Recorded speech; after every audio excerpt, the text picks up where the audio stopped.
few suggestions over the past few days out of the US that AUKUS could be at risk because of the tariffs on steel and aluminium. We've seen the volatility of Donald Trump. Isn't there a danger he could just pull the plug on AUKUS?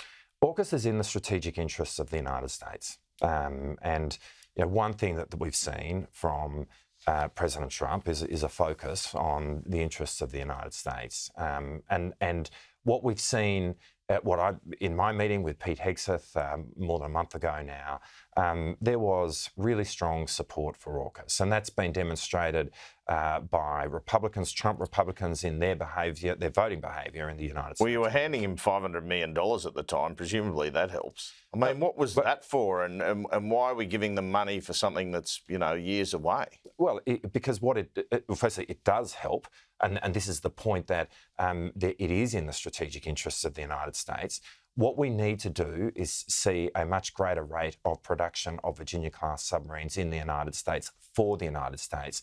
That creates the room for the transition of Virginia-class submarines to Australia. This was all announced in March of 2023. This was the first down payment in relation to that. I mean, it is unprecedented in terms of how two countries work together, and it is utterly acknowledged by the American government, by the Trump administration.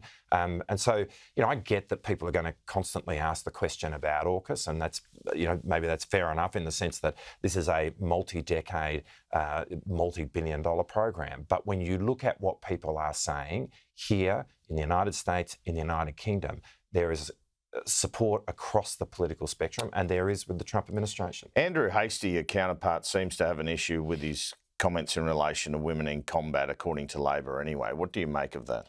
Well, Andrew Hastie's gone missing in this election campaign. That's and in terms of the position that the opposition have in relation to defence, that's a worry right there.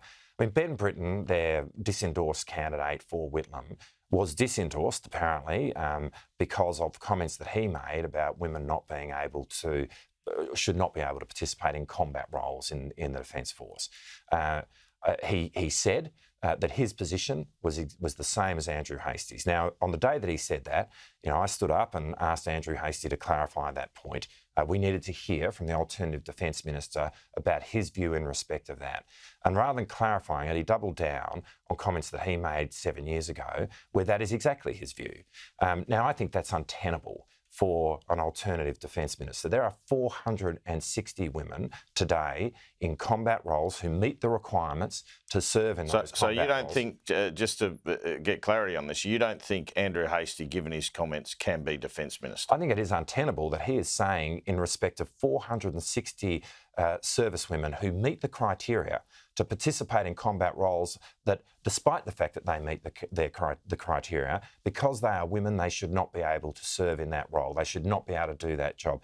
It's 2025, and this is the position that an alternative defence minister from the Liberal Party is saying in relation to our Defence Force. Where are we those need 400? Every person that we can get in all the roles, including combat roles. Where are those 460 serving, briefly? Oh, well, they're in the army and around the country, but in combat roles, in infantry roles, and they meet the criteria. This is the important point.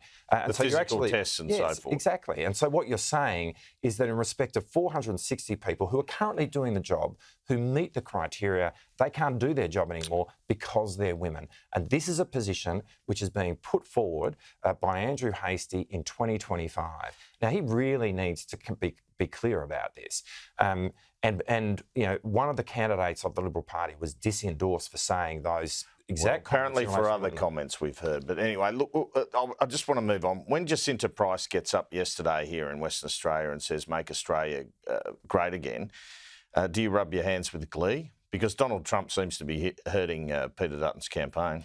Well, what we're focused on is our own policies, our own ideas for Australian conditions and based on what this country needs, and putting them forward. Like, we don't need to borrow our ideas from overseas, and yet what we are seeing from Peter Dutton is a whole lot of cut and paste in terms of what he's putting to the Australian people today from what we've seen overseas. And we certainly don't need to be borrowing slogans.